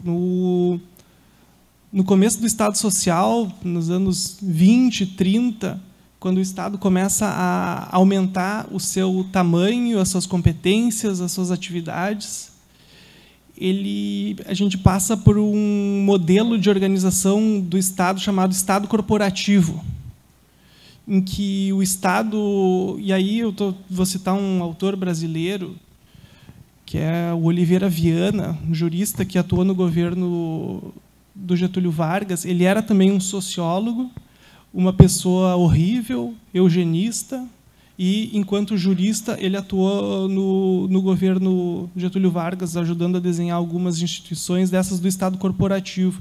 Então, e ele diz assim que o Estado incapaz, porque estava surgindo essas novas competências, incapaz de assumir todas essas competências regulatórias, normativas, de julgamento, principalmente de intervenção no domínio econômico. E ele cita como exemplo aqui no Brasil o Instituto do Açúcar e do Álcool, o Instituto Nacional do Café, que regulamentava essas atividades econômicas e também tinha competência de julgar. Então, o Estado se abstinha de legislar, se abstinha de criar a política econômica. O Estado, digo, o Estado-governo, né? e o governo, os governos eleitos, representantes eleitos, e repassavam para essas instituições do Estado corporativo, que eram instituições em que as partes interessadas participavam e implementavam as políticas mediadas pelo Estado. Com o tempo, essas instituições vão reduzindo e sendo modificadas por outras formas de atuação do Estado, como a criação de empresas estatais, a regulamentação por meio da legislação mesmo, que passa no Congresso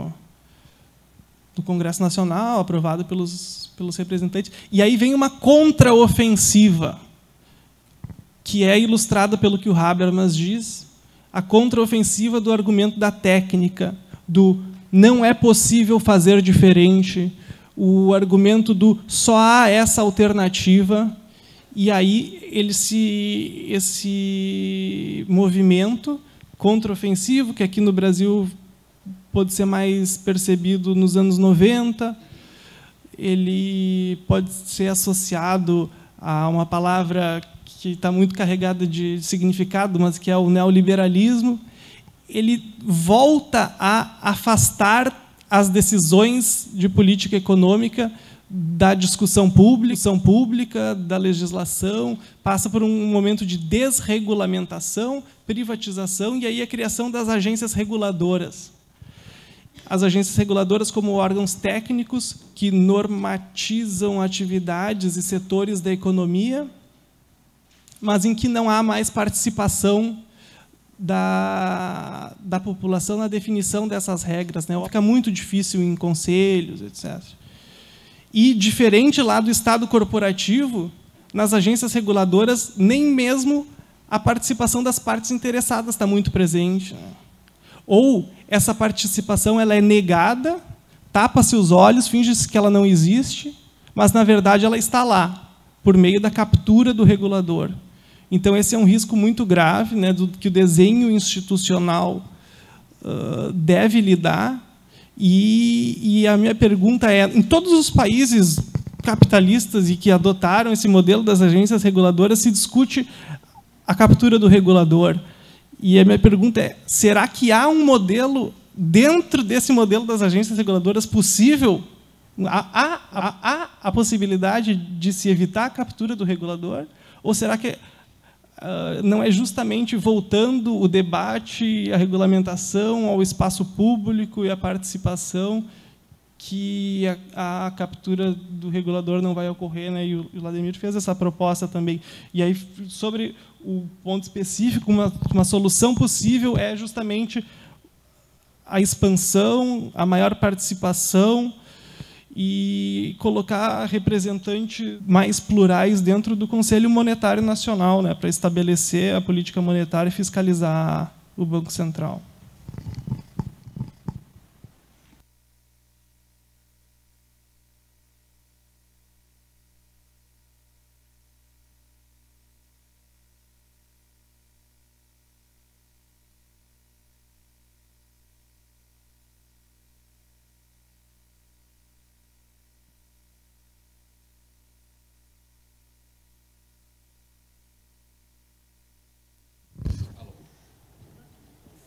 Alô?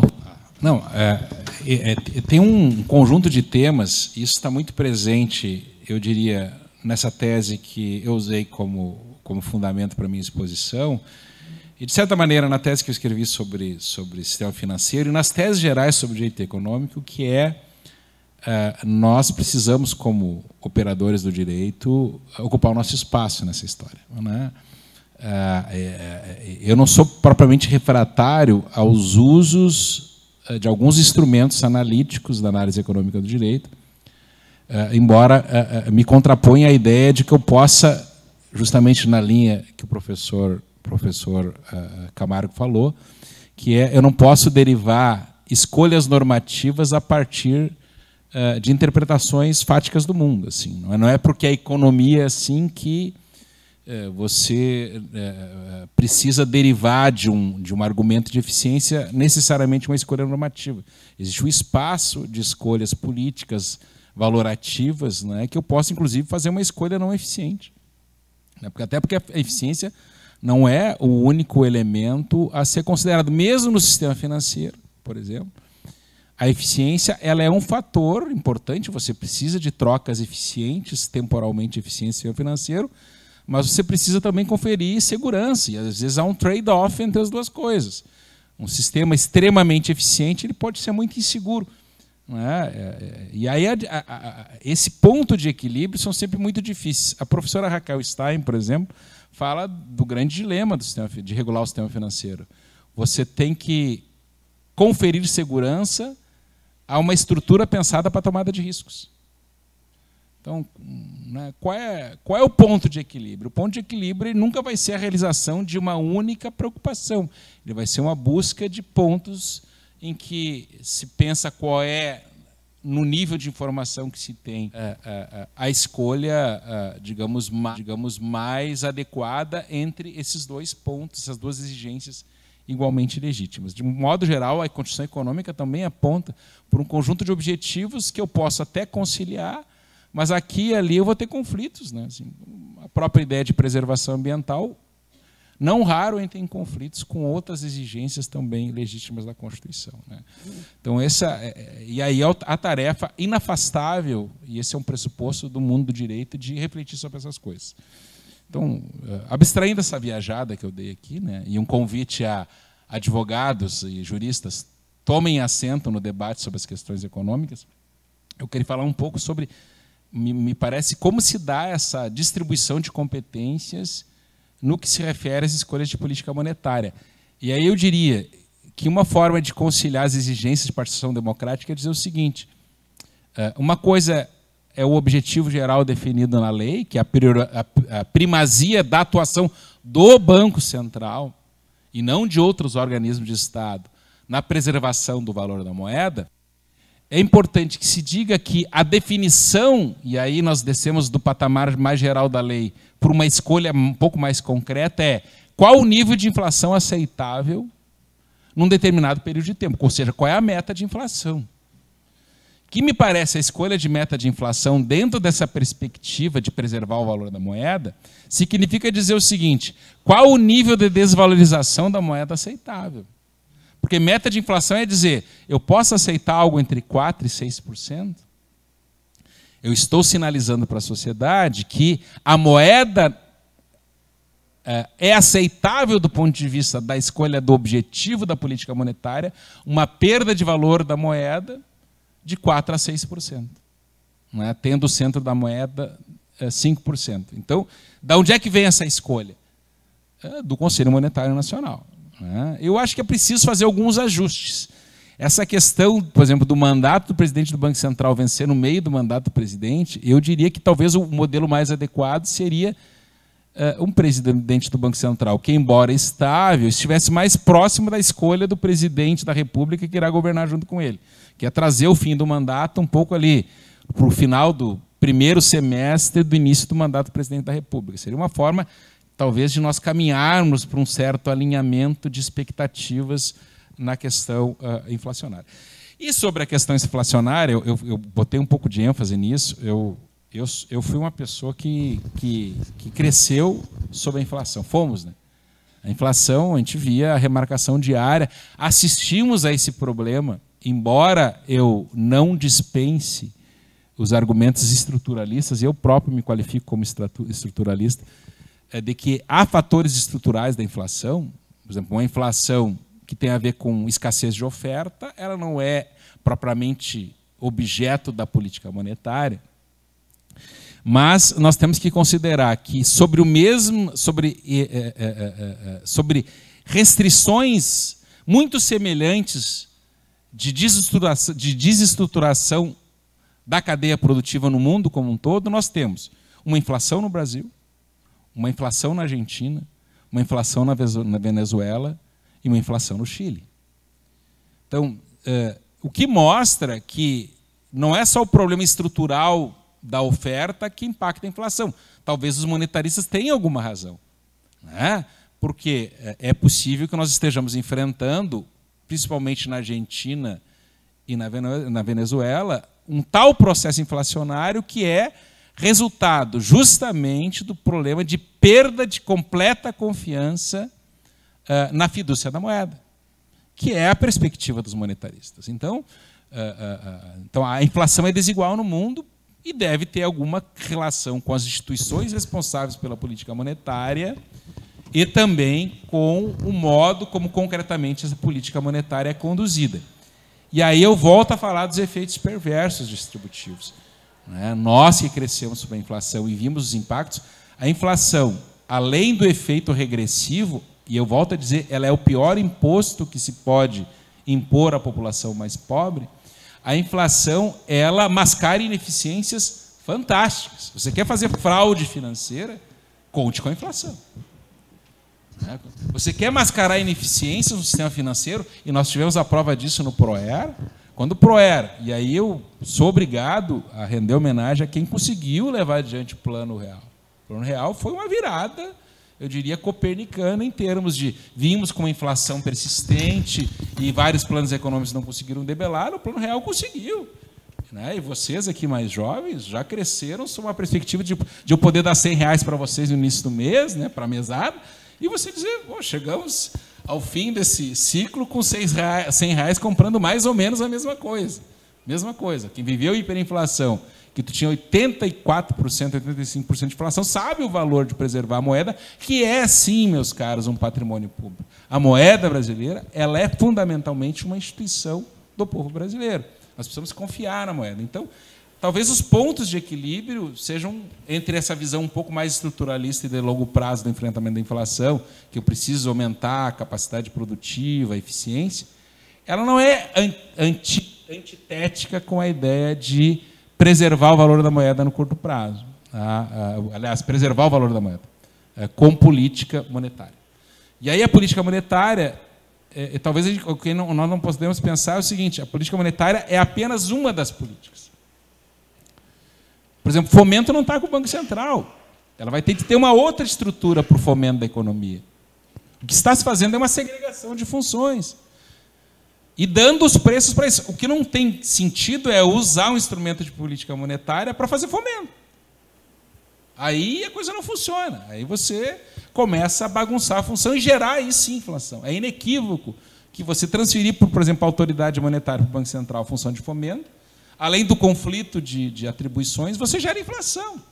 Gera concretamente inflação. Porque você perde o controle da política monetária. Você passa a confundir os dois orçamentos. O orçamento geral da União, que é aquele que é definido quanto nós vamos arrecadar de impostos e contribuições e quanto nós vamos gastar, com o orçamento da política monetária. Então, só assim, eu não acho que quando nós colocamos as questões desse tema, nós estamos dizendo assim, a política monetária passa a ter primazia sobre outras políticas.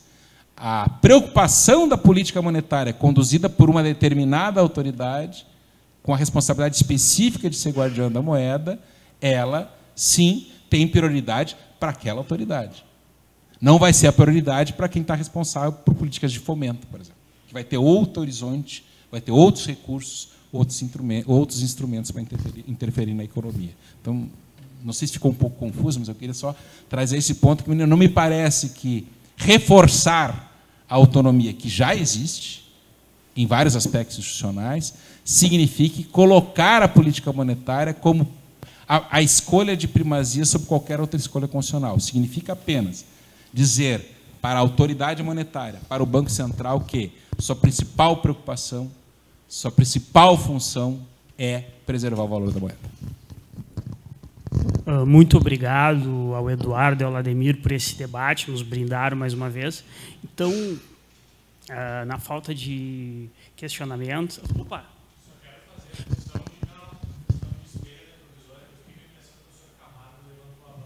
Opa! Uhum.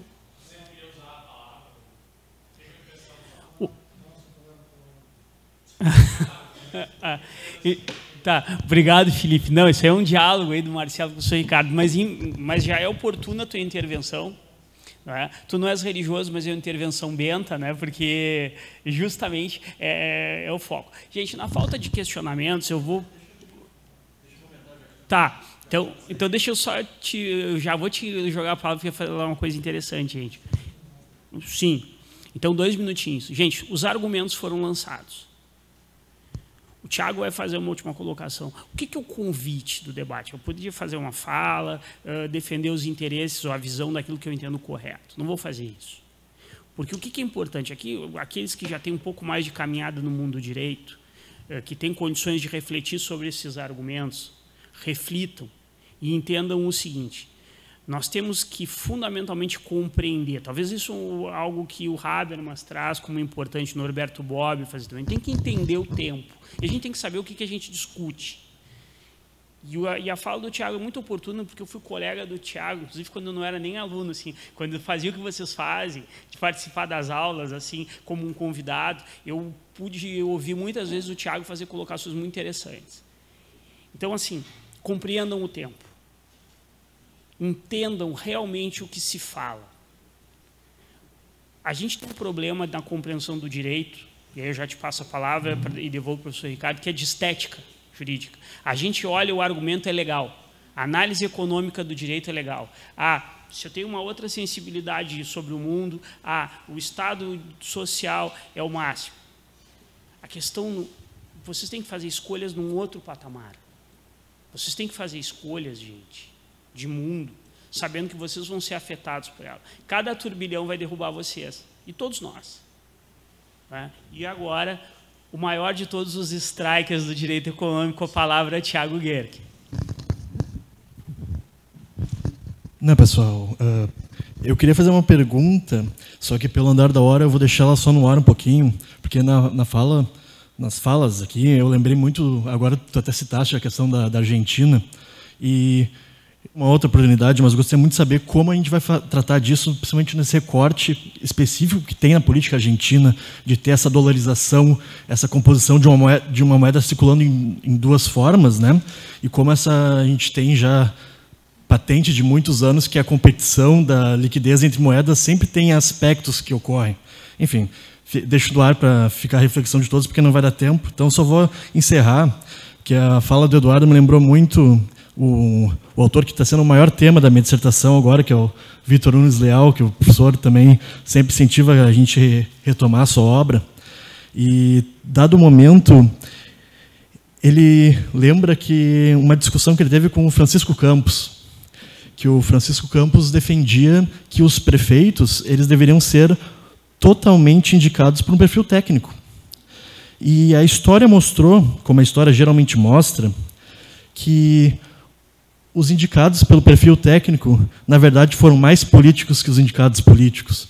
Então, a fala do Eduardo me trouxe muito essa memorização de que a gente tem que tentar achar um patamar que não vilanize nenhum lado nem o outro, né? A gente tentar entender que os seres humanos são complexos, suas decisões, como o trabalho que o professor fez no seu outro doutoramento, pós-doutoramento, as decisões elas têm muito do impulso pessoal por trás delas. Então, a gente não pode menosprezar o que elas são. Obviamente, o técnico é uma parte relevante que dá aporte e estrutura, uma decisão bem feita, uma decisão correta, mas, ao fundo e ao cabo, ela também tem muita daquela pessoalização silente que move todas as decisões que a gente tem, né? Então, eu acabo fazendo esse comentário para não demorar muito. Eu acho que a gente dá a palavra para o professor ou encerramos? Então, devolvo rapidinho.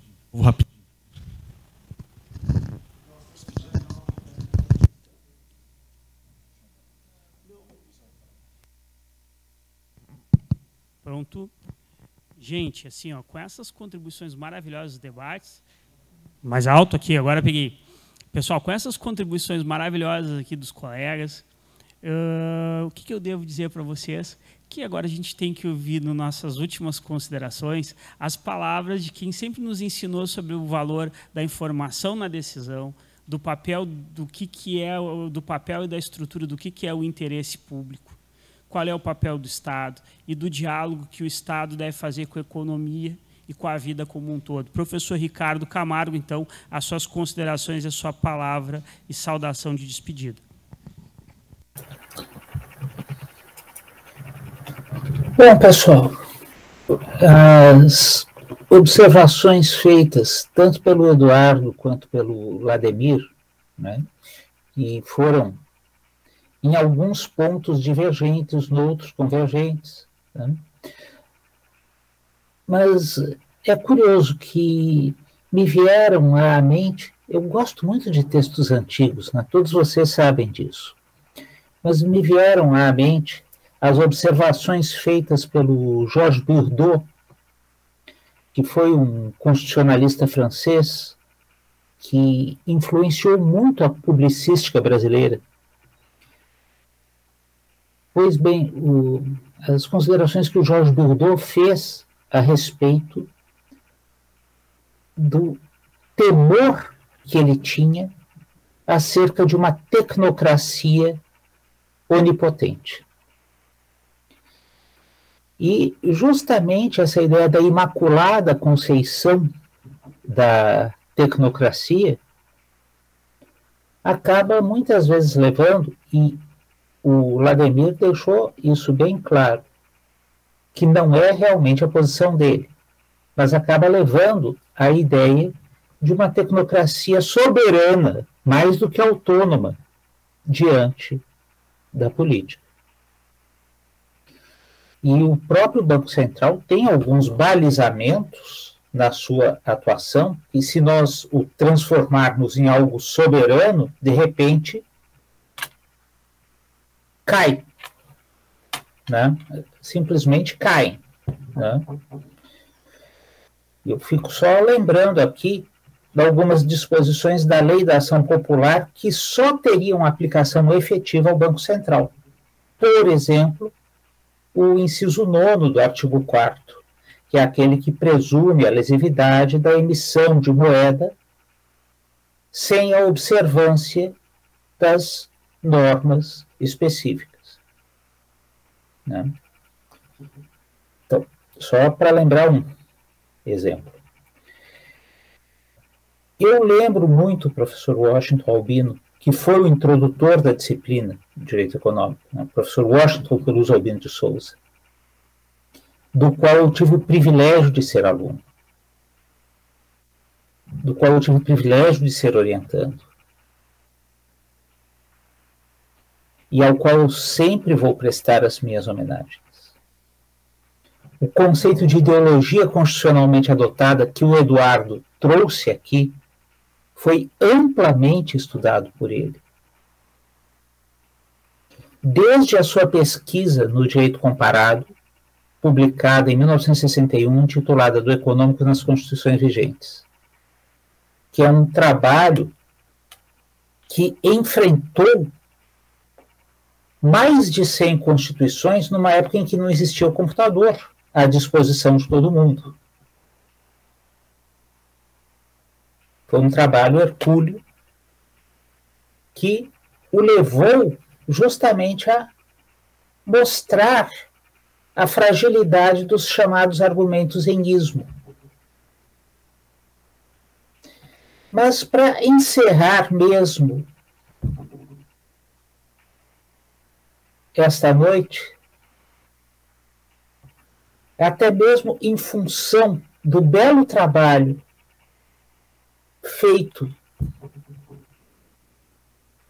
pelos meus orientandos que organizaram tudo isso, o que me cabe é repetir uma frase do meu querido professor Washington. Os alunos são de Deus. Muito obrigado.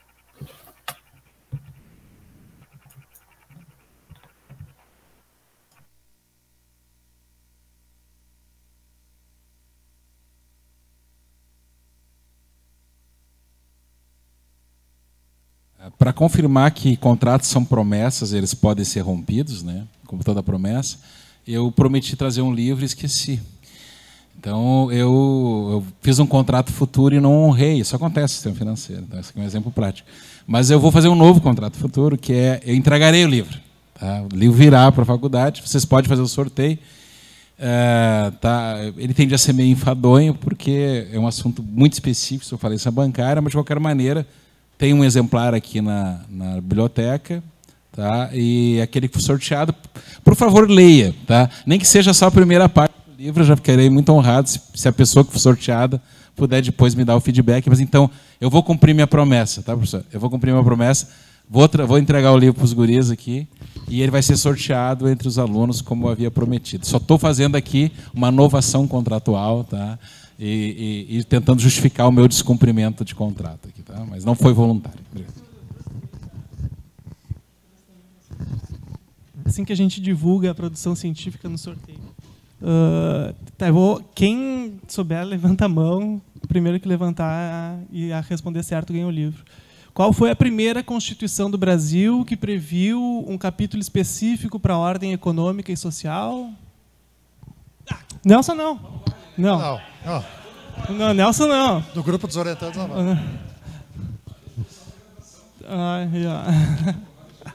O Nelson ganha um depois. Vamos lá, você vale chutar. Não. Não.